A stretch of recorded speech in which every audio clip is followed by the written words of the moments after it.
Angkatan Laut Iran sudah hancur, lebih dari 20 kapal dihancurkan. Sekarang tidak ada lagi kapal Iran yang tersisa di Teluk Persia, Selat Hormuz, atau Teluk Oman. Satu-satunya kapal induk mereka, itu juga sudah berada di dasar laut.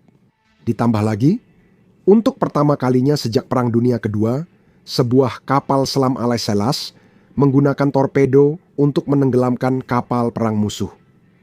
Dan itu terjadi pagi ini. Mari saya tunjukkan. Sebuah kapal perang Iran bernama Soleimani, salah satu kapal perusak paling canggih milik Iran, tidak berada di dekat Timur Tengah. Kapal itu berada di Samudra Hindia, dekat pantai selatan Sri Lanka. Baru sebulan yang lalu, kapal ini ikut serta dalam latihan Angkatan Laut Internasional. Dan setelah melihat apa yang terjadi di Timur Tengah, kapal itu memutuskan untuk tidak kembali ke pelabuhan Iran. Kapal itu percaya akan lebih aman di Samudra Hindia, jauh dari semua aksi yang terjadi. Tapi kapal itu salah. Pagi ini, sebuah kapal selam Amerika Serikat melacaknya dan menembak. Sekarang, kapal itu tenggelam ke dasar Samudra Hindia.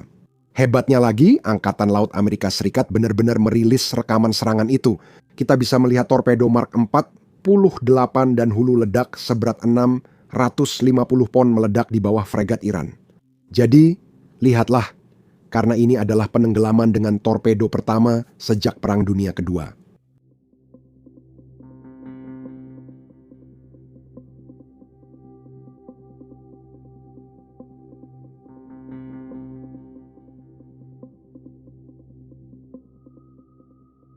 Tapi itu bukan satu-satunya kabar buruk untuk Iran. Bahkan, itu mungkin bukan kabar terburuk sejauh ini. Tapi sebelum kita membahas apa yang sedang dialami Iran, saya minta tolong sebentar untuk tekan tombol subscribe dan like di bawah ini. Itu sama sekali tidak membuat kalian rugi apa-apa, tapi sangat membantu saya di algoritma karena YouTube tidak terlalu suka topik-topik tentang perang, apalagi kalau kita membahas soal kapal selam yang menenggelamkan kapal perang karena itu hal yang cukup keras. Tapi saya suka berbagi hal-hal seperti ini, jadi like dan subscribe dari kalian benar-benar sangat membantu saya untuk terus membagikan semua berita yang kita dapatkan. Sekarang, mari kita kembali ke beritanya. Baru kemarin, kita punya Laksamana Brad Cooper, Komandan Komando Pusat AS, yang menjelaskan apa yang terjadi pada Angkatan Laut Iran. Sekarang saya akan kasih kalian versi singkatnya. Angkatan Laut itu sudah tidak ada lagi. Namun berikut adalah versi lengkap langsung dari Laksamana Cooper. Kami juga menenggelamkan Angkatan Laut Iran, seluruh angkatan lautnya. Kami telah menghancurkan 17 kapal Iran termasuk kapal selam paling operasional Iran yang kini berlubang di sisinya. Selama puluhan tahun, rezim Iran telah mengganggu pelayaran internasional. Hari ini, tidak ada satu pun kapal Iran yang berlayar di Teluk Arab, Selat Hormuz, atau Teluk Oman. Dan kami tidak akan berhenti. Kami akan terus melakukan operasi penargetan dinamis. Kami memburu peluncur rudal balistik mobile terakhir milik Iran untuk menghilangkan kemampuan peluncuran mereka yang tersisa. Sebagian besar kapal ini dihancurkan pada jam-jam pertama operasi Epic Fury, tepat setelah Israel membunuh Khamenei. Salah satu prioritas pertama adalah menghancurkan kemampuan Angkatan Laut Iran. CENTCOM bahkan merilis rekaman peluncuran rudal Tomahawk yang diarahkan ke Angkatan Laut ini. Silakan lihat.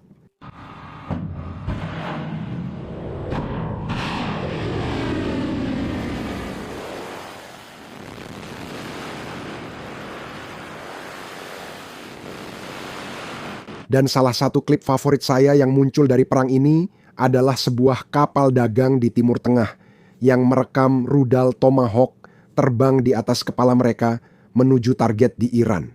Ini benar-benar gila, jadi silakan tonton.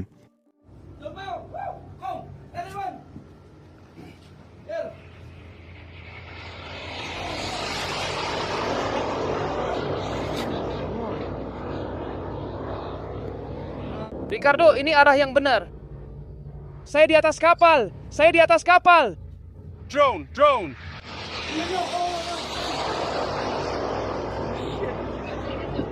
Sekarang, saya menikmati jenis klip militer yang direkam oleh orang-orang biasa seperti ini. Itu sebabnya saya suka menemukannya dan menunjukkannya kepada kalian. Jika kalian menikmatinya, beritahu saya di kolom komentar di bawah. Saya akan terus memasukkannya ke video. Sekarang kita lihat citra satelit. Beberapa kapal bahkan tak sempat keluar pelabuhan, kalian bisa melihat Iris Makron. Ini kapal angkatan laut terbesar Iran, dulunya tangker minyak yang diubah jadi pangkalan terapung. Di citra satelit ini, kalian bisa melihat kapal terbakar di pelabuhan militer. Kapal itu tidak pernah bergerak, dan ini bukan satu-satunya kapal. Sepertinya hampir semua kapal yang dimiliki Iran di pelabuhan ini terbakar hanya beberapa jam setelah operasi dimulai. Untuk menutupi penghinaan ini, Iran melakukan apa yang biasa dilakukannya. Bohong.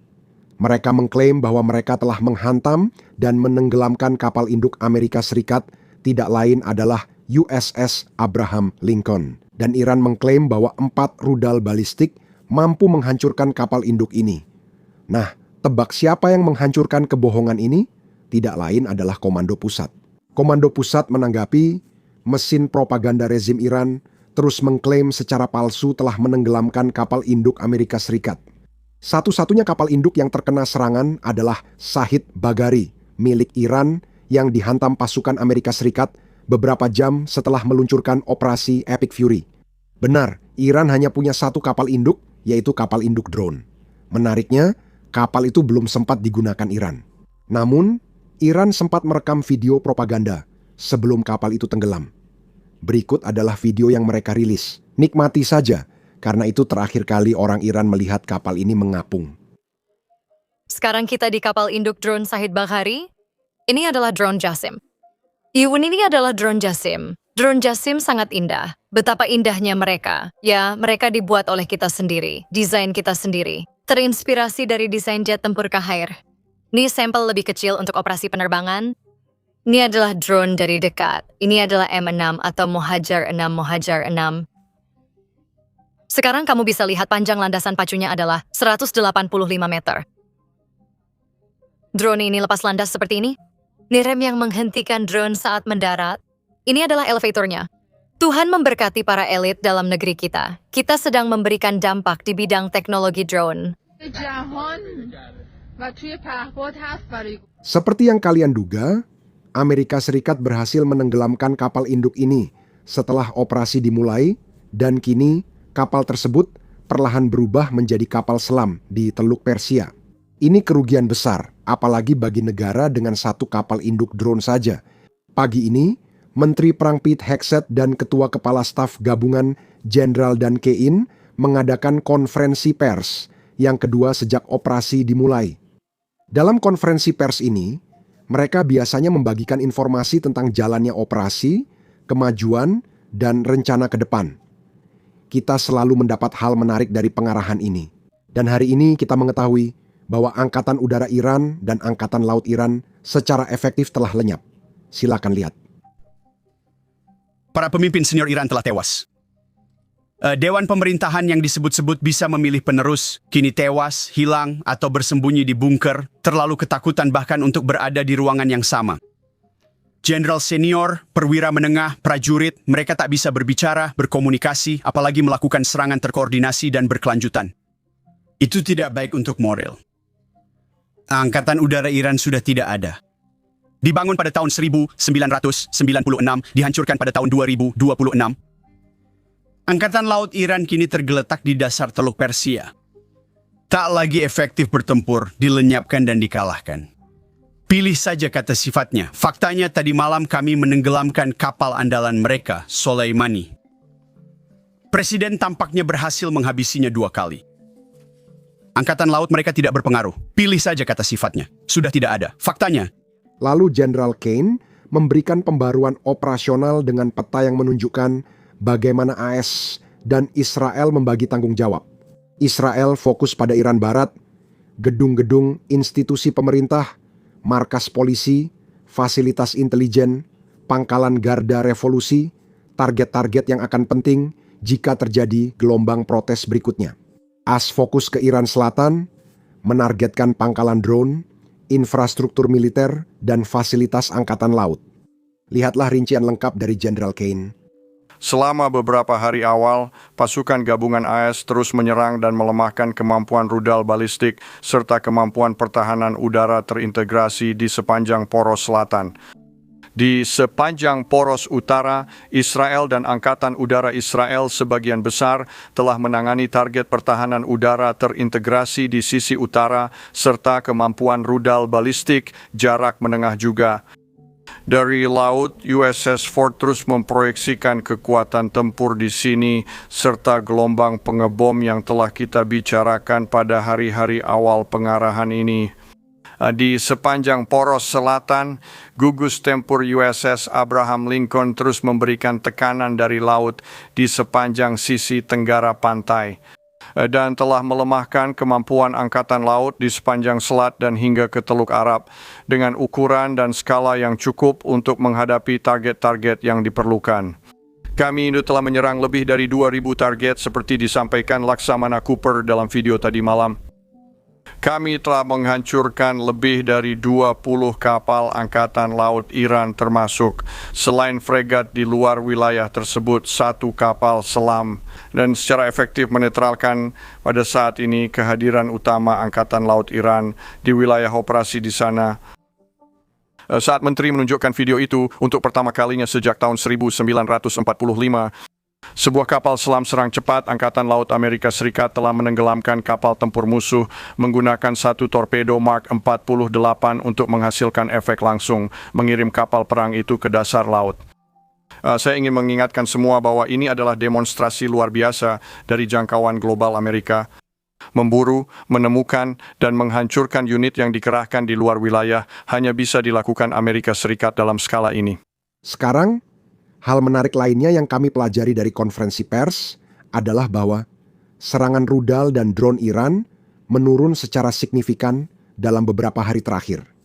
Setiap hari, tampaknya Iran meluncurkan 20 hingga 30% lebih sedikit drone dibandingkan hari sebelumnya. Saya yakin bagi yang memahami bunga majemuk yang bekerja sebaliknya, jika tren ini berlanjut, pembalasan Iran akan segera hilang. Jenderal Kane akan membagikan data lebih rinci. Silakan dengarkan. Hingga pagi ini, Komando Pusat Arosha terus menunjukkan kemajuan yang stabil.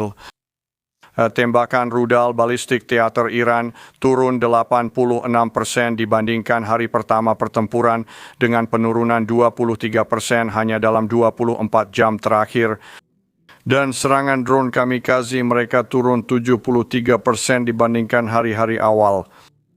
Kemajuan ini telah memungkinkan CENTCOM untuk membangun superioritas udara lokal di sepanjang sayap selatan pantai Iran dan menembus pertahanan mereka dengan presisi dan kekuatan tembak yang luar biasa.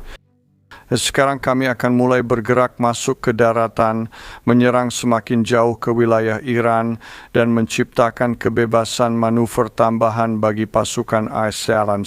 Sekarang, berikut data yang sama dalam tampilan yang lebih menarik secara visual, pada dasarnya sebuah grafik. Dan Anda bisa melihat pada hari pertama, Iran menembakkan sekitar 350 rudal, pada hari kedua, turun menjadi 175 hari ketiga, 120 dan hari keempat, 150. Itu jelas penurunan besar dan trennya sangat jelas. Sekarang, saya ingin membagikan sebuah teori yang beredar bahwa penurunan ini sebenarnya tidak seperti yang terlihat. Jadi, saya ingin membagikannya kepada kalian semua. Teori ini berasal dari analis Iran, jadi harap diingat. Mereka berpendapat Iran menemukan pola. Setiap kali mereka menembakkan rudal, intelijen Asilakelas dan Israel langsung menemukan dan menghancurkan peluncurnya sebelum Iran sempat memindahkannya. Kemungkinan besar, Iran menghentikan peluncuran rudal untuk menghadapi drone yang melacak peluncurnya. Setelah melumpuhkan pengawasan Ali Alas, mereka akan melanjutkan peluncuran secara penuh. Saya pribadi tidak percaya teori ini, dan berikut alasannya. Coba pikirkan. Jika Iran mampu menembak jatuh banyak pesawat Amerika dan Israel, pasti sudah mereka lakukan. Kita mungkin hanya melihat 1 atau 2 drone jatuh, sebagian mungkin karena kerusakan teknis. Tapi tidak ada respons besar terhadap pesawat-pesawat Amerika Israel yang terbang bebas di atas wilayah Iran. Menurut saya, Iran bukan menahan diri, tapi memang tidak bisa berbuat apa-apa dan tidak sedang menahan peluncuran misil. Sepertinya mereka kehabisan misil, atau yang lebih penting dan lebih mungkin, mereka kehabisan peluncur. Sekarang, beritahu pendapat kalian di kolom komentar di bawah. Itu saja untuk video kali ini. Saya akan terus memberikan update kepada kalian seiring perkembangan situasi, dan sampai jumpa di video berikutnya.